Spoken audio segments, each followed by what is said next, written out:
Bismillahirrahmanirrahim. Kita lanjutkan pembahasan kitab Kifayatul Atqiya. Sekarang baris ketiga dari bawah yang dalam kurung Bismillahirrahmanirrahim. Sudah ketemu semuanya? Bismillahirrahmanirrahim, dengan menyebut nama Allah yang Maha Pengasih lagi Maha Penyayang. Jadi kitab ini dimulai dengan nama Allah yang Maha Pengasih lagi Maha Penyayang. Jadi setiap amal yang tidak dimulai dengan bismillah maka terputus dari rahmatnya Allah Subhanahu wa taala. Apalagi pengajian, apalagi hal-hal yang berkaitan dengan akhirat, hal-hal yang biasa saja kita memulai dengan bismillahirrahmanirrahim, apalagi kalau kita mengkaji ilmu-ilmu agama harus lebih lagi menggunakan bismillahirrahmanirrahim. Bismillahirrahmanirrahim, dengan menyebut nama Allah yang Maha Pengasih lagi Maha Penyayang.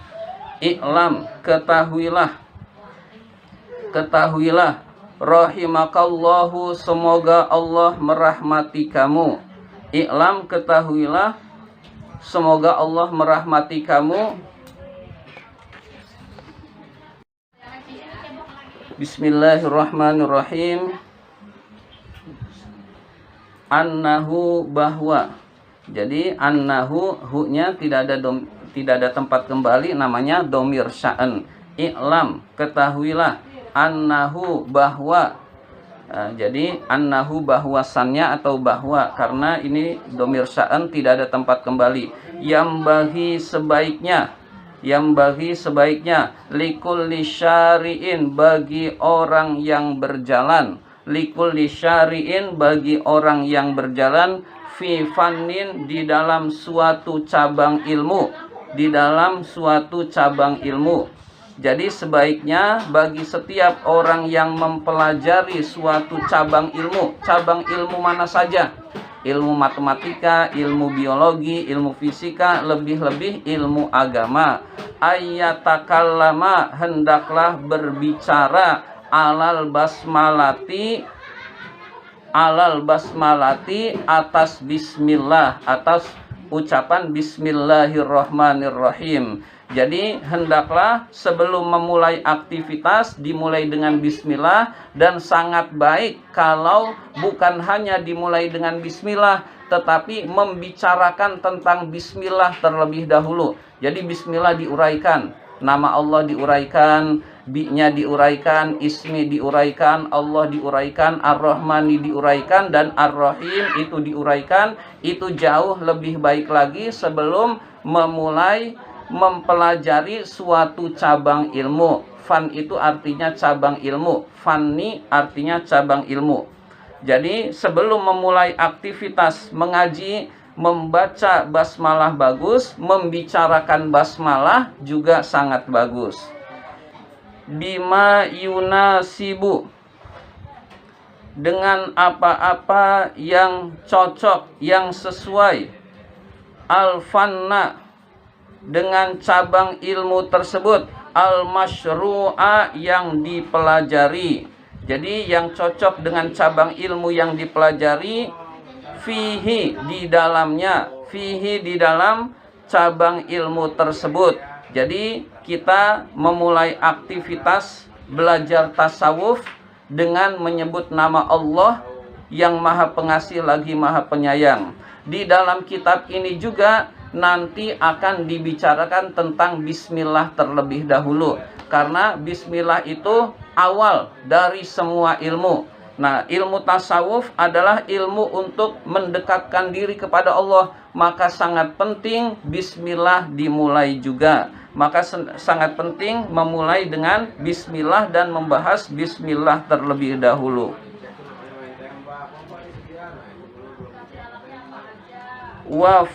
Wafaan, karena memenuhi. Nah, wafaan karena memenuhi. Berarti karena memenuhi berarti kedudukannya ada yang tahu? Maf'ul li ajli. Jadi maf'ul li ajli. Jadi tujuannya untuk apa? Karena bihaqil basmalati, dengan haknya bismillah, dengan haknya bacaan basmalah. Jadi basmalah itu punya hak. Kalau ada hak, ada kewajiban. Basmalah punya hak untuk dibahas di dalam sebelum memulai aktivitas belajar. Basmalah punya hak untuk dibaca setiap melakukan aktivitas-aktivitas baik. Wa bihaqqil fannil masyru'i fihi, dan dengan haknya cabang ilmu yang dia pelajari itu, dan dengan haknya cabang ilmu yang dia pelajari. Jadi cabang ilmu yang dipelajari juga punya hak untuk dibacakan bismillah terlebih dahulu, untuk dibahas bismillah terlebih dahulu.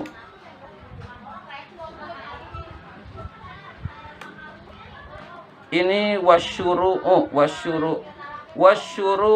itu yang tepat insyaallah. Wal masyru'u sama dengan yang sebelumnya. Wal masyru'ul ana fi fannit tasawufi, yang akan dibahas pada sekarang ini adalah cabang ilmu tasawuf atau tentang ilmu tasawuf. Jadi ilmu agama dulu, ilmu agama. Kemudian cabangnya adalah ilmu tafsir, ilmu tauhid, ilmu fikih. Dulu menggunakannya fannut tauhid. Nah, karena ilmu agama itu sangat luas, berubah menjadi ulumuddin.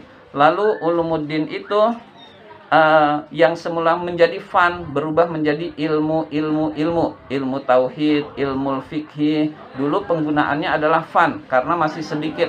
Lama-kelamaan berkembang sehingga menjadi ilmu tasawuf. Di sini masih menggunakan fannut tasawuf, begitu. Jadi ini perkembangan. Dulu namanya fannut tasawuf, cabang ilmu tasawuf, termasuk pokoknya adalah ilmu agama. Jadi ilmu agama punya cabangnya adalah ilmu tasawuf. Nah, sekarang ilmu agama yang semula ilmu din berubah menjadi ulumuddin, ilmu agama. Fannya berubah menjadi ilmu tasawuf, bukan lagi fannut tasawuf. Nah, ini mudah-mudahan bisa dipahami. Jadi ini perkembangan bahasa. Fan yaitu cabang ilmu yang sekarang sudah menjadi ilmu tersendiri karena saking luasnya. Ya, misalkan ilmu kedokteran punya cabang, ilmu mata, ilmu THT, ilmu mengobati kaki. Nanti kalau sudah sangat luas lagi, ilmu mata itu menjadi ilmu mata, bukan cabang mata, begitu. Bismillahirrahmanirrahim. Fayam bagi, maka sebaiknya awalan pada permulaannya an-nubayyina, kami menjelaskan haddahu batasan ilmu tasawuf. Jadi kita akan membahas tentang basmalah. Sebelum membahas tentang basmalah, kita akan memulai yang keadaan yang tidak bisa dihindari. Keadaan yang tidak bisa dihindari kita nikmati saja. Nggak mungkin tiap orang diomel-omelin. Ya, di kondisi sekarang. Jadi udah jalanin aja semampu kita. Bismillahirrahmanirrahim. Fayam bagi, maka sebaiknya awalan pada permulaannya, sebelum membahas basmalah, sebaiknya pada permulaannya an-nubayyina, kami menjelaskan haddahu batasan ilmu tasawuf, wa maudu'ahu, dan topik ilmu tasawuf, definisi ilmu tasawuf, batasan ilmu tasawuf dan definisi ilmu tasawuf, wa baqiyatil mabadi, dan pokok-pokok lainnya tentang ilmu tasawuf, wa baqiyatal mabadi, dan pokok-pokok lainnya tentang ilmu tasawuf. Jadi ilmu tasawuf itu punya definisi, namanya maudu itu definisi, punya had itu batasan-batasannya. Jangan sampai menyeberang ke ilmu tauhid, ke fikih. Ya, jadi ada batasan-batasannya, ada pokok-pokok permasalahannya. Summa naltahiku zalika, kemudian kami melanjutkan hal itu bit takallumi alal basmalati, tentang pembicaraan tentang basmalah. Jadi kami akan membahas tentang yang berkaitan dengan tasawuf, baru setelah itu akan membicarakan tentang basmalah. Fanaqulu, maka kami berkata, amma hadduhu, adapun batasan ilmu tasawuf adalah ilmun, suatu ilmu, yu'rafu, yang diketahui, yang dikenal, bihi, dengan ilmu itu. Naibul fi'ilnya ahwalun nafsi, keadaan jiwa atau keadaan hati.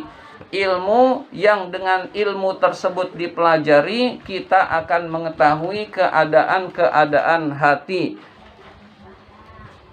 Wasifatiha, sifat-sifat hati. Az-zamimati, ahwalun nafsi, wasifatuha, sifat-sifat hati. Az-zamimatu, yang tercela, wal hamidatu, yang terpuji. Jadi batasan ilmu tasawuf adalah membicarakan tentang keadaan hati. Ilmu mempelajari tentang hati. Jadi hati kita ini itu akan dipelajari. Hati itu punya akhlak yang baik, punya akhlak yang tercela. Sifat hati itu ada yang baik, ada yang tercela. Itu semua akan dibahas pada kitab ilmu tasawuf. Dan kitab ini, Kifayatul Atqiya ini, membicarakan tentang ilmu tasawuf. Jadi ada amma, lalu ada fa. Jadi mubtada dan khobar. Mubtada dan khobar itu kadang-kadang dikasih syarat. Jadi mubtadanya syarat, khobarnya jawab. Ya, misalkan hadduhu huwa ilmun. Hadduhu huwa ilmun. Batasannya adalah ilmu. Nah, boleh ditambah adapun batasannya, maka itu adalah ilmu. Begitu. Amma hadduhu fahuwa ilmun. Jadi kalau ada ammanya, pasti akan ada fa-nya. Kalau tidak ada ammanya, fa-nya nggak ada. Jadi ada amma, ada fa. Amma bi ni'mati rabbika fahaddis. Nah, tapi itu kebetulan bukan mubtada khobar. Jadi mubtada khobar bisa dikasih amma, bisa dikasih fa. Misalkan saya ambil contoh yang gampang. Zaidun qaimun. Zaid itu berdiri.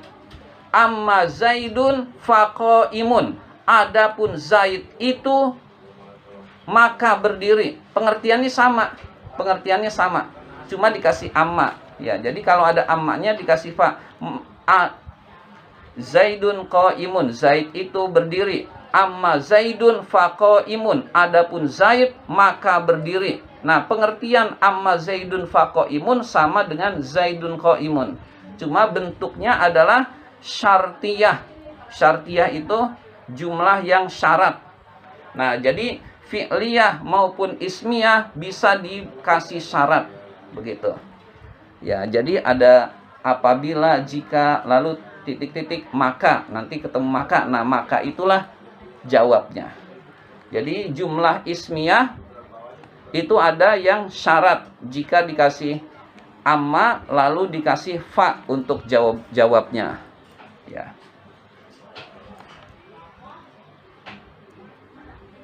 Ya, di sini banyak yang pakai amma semua. Nah, ini adalah selera daripada pengarang kitab, maunya pakai ini. Misalkan nggak pakai ya boleh aja.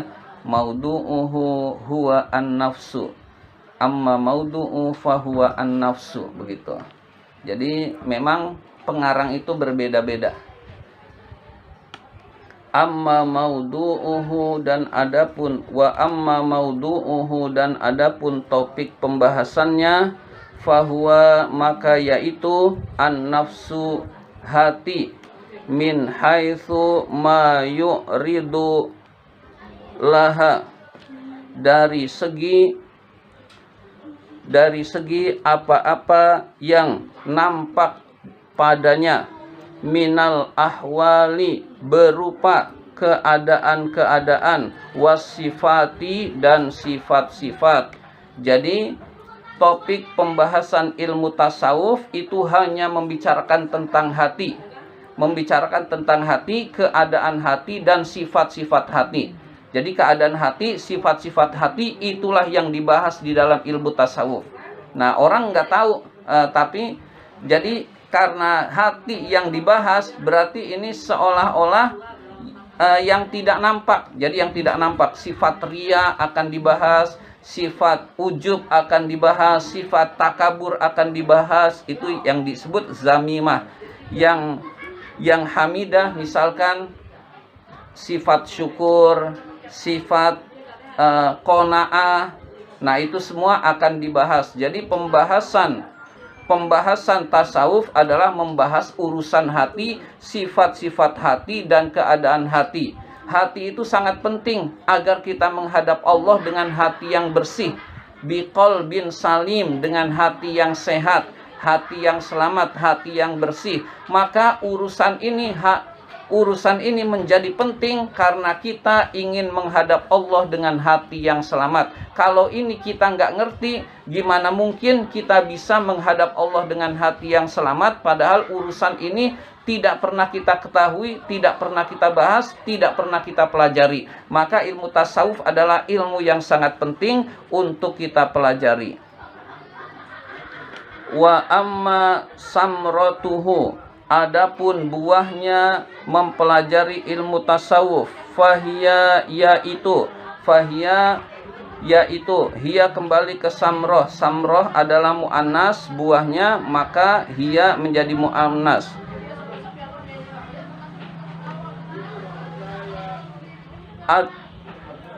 At-tawassula bihi, akan sampai dengan ilmu tasawuf tersebut, ila tahliyatil qalbi, menuju kebersihan hati, anil aghyari, dari selain Allah, daripada makhluk.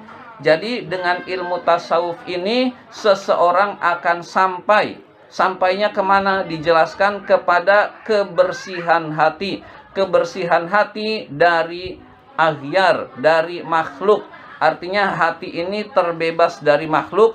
Hati ini bersandarnya kepada Allah. Hati ini urusannya adalah selalu diisi dengan Allah Subhanahu wa ta'ala. Jadi hati ini selalu bersih manakala kita mempelajari ilmu tasawuf dan mengamalkannya.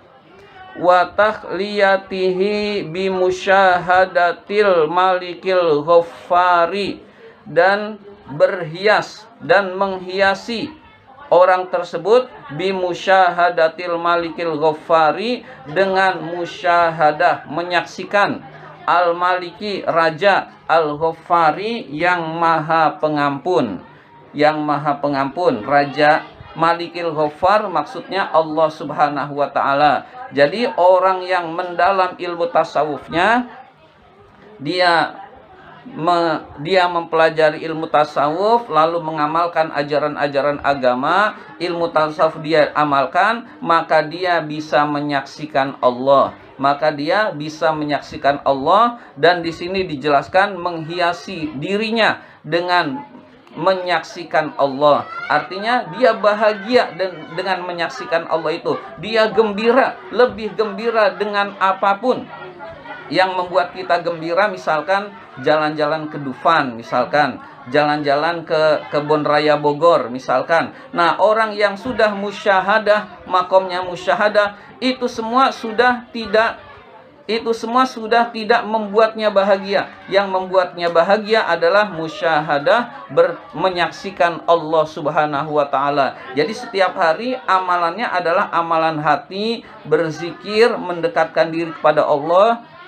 Sholatnya dibenerin, sholatnya selalu ingat kepada Allah. Di dalam sholat dia ingat Allah, lalu bacaan-bacaan sholat selalu direnungkan, dan dia bahagia dengan dengan pekerjaannya itu, karena dia sudah menyaksikan Allah. Jadi menyaksikan Allah membuat bahagia. Menyaksikan Allah itu bisa dirasakan di dunia, dan itu yang dialami oleh para waliullah. Nah, kita belum, masih jauh. Jadi para waliullah itu bisa menyaksikan Allah di dunia. Kalau orang beriman secara umum di akhirat bisa menyaksikan di surga. Nah, kenikmatan surga akan tidak nikmat lagi jika dibandingkan dengan menyaksikan Allah. Jadi menyaksikan Allah itu puncaknya kenikmatan seorang yang beriman. Nah, orang-orang yang waliullah, yang dekat dengan Allah, dia bisa menyaksikan Allahnya di dunia. Berarti sudah mendapatkan kebahagiaan yang tidak diberikan oleh orang-orang lain, hadirin sekalian. Jadi kita usahakan dengan ilmu tasawuf ini minimal hati kita bersih, jauh dari riya, jauh dari ujub, jauh dari memusuhi orang lain. Nah, untuk tahapan berikutnya kalau bisa kita coba. Tapi kalau nggak bisa, yang penting hati kita bersih, insya Allah selamat. Jadi sifat-sifat yang buruk di dalam hati itu kita jauhi.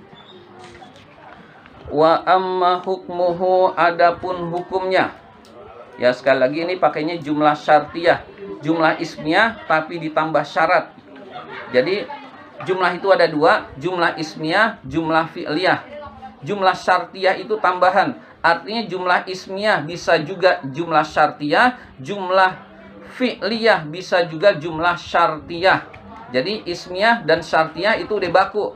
Nah, kedua-duanya bisa menjadi syarat, bisa menjadi jumlah syartiyah begitu. Jadi jumlah syartiyah itu bukan jumlah ketiga, tapi jumlah itu tetap ada dua, ismiyah dan fi'liyah. Kedua jumlah ini bisa menjadi jumlah syartiyah. Nah, ini banyak contoh-contoh jumlah ismiyah yang syartiyah.